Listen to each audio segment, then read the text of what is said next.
Mr. Rogers' Neighborhood. When you think about children's programs, it really doesn't get any more iconic than this one.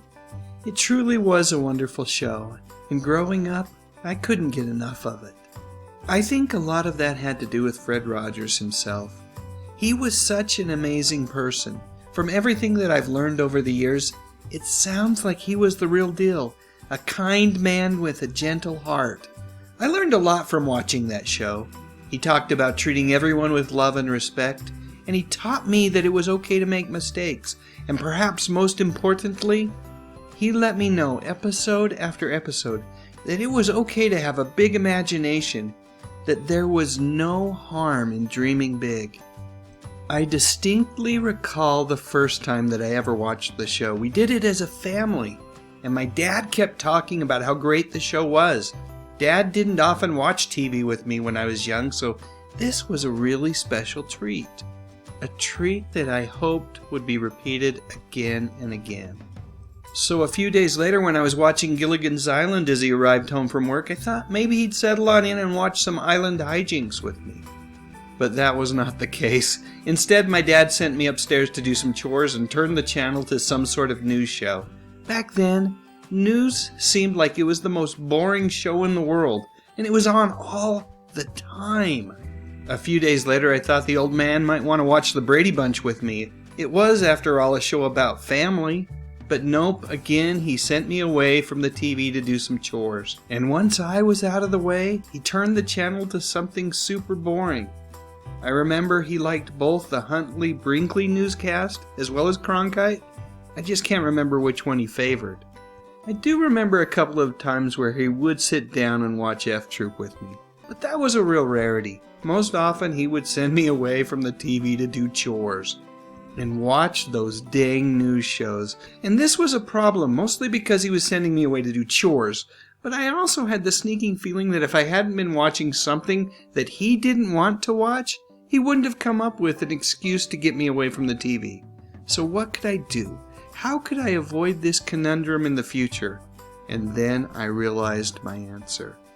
Yep, Fred Rogers' greatest lesson for me was that if I was watching something educational, something good for me, like Mr. Rogers' Neighborhood, my dad wouldn't send me away to do chores. Instead, he'd grab the newspaper and read that while I continued to watch TV.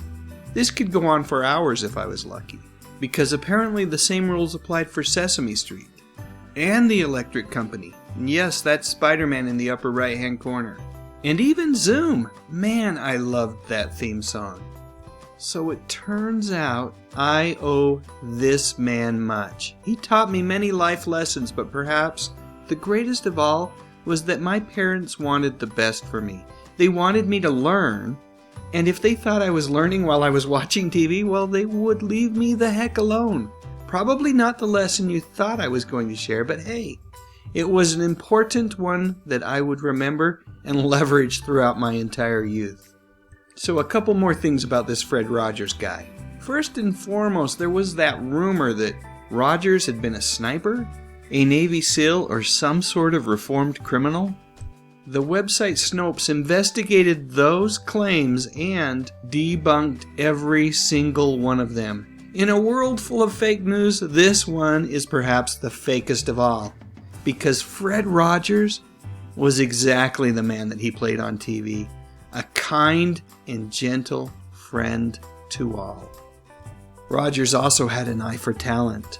If you're thinking that's Michael Keaton there on the right, well, you are correct. One of his earliest TV gigs was as a stagehand for the show. It was a formative experience for Keaton, so much so that he has spoken about it a number of times and quite frankly has nothing but positive things to say about the man and his time hanging out in the neighborhood. And as long as we're talking about this particular show, I guess I should probably admit that Lady Aberlin, King Friday's niece, was one of my first TV crushes. She was just so darn pretty and super nice as well. Maybe in a future video I'll talk more about the actress Betty Aberlin and how she became involved in the show and why she stayed with it for all 33 years and what she did afterward. Would you believe that she was in a bunch of Kevin Smith movies? So that's it. One more picture. Let's close with Lady Alberlin and good old Henrietta Pussycat. Such a fun show. Sure, I grew out of it and moved on to other things, but you know what? I never stopped admiring the show or the man who created it. Alright, now it's your turn. Please share your memories in the comments section. And while you're at it, I'd love a thumbs up if you enjoyed this video. And I would be absolutely honored if you would consider subscribing to my channel. I talk about music, movies, and television, mostly from the 50s, 60s, 70s, and 80s. You know, the good stuff. But most importantly, and as always, thank you so much for watching.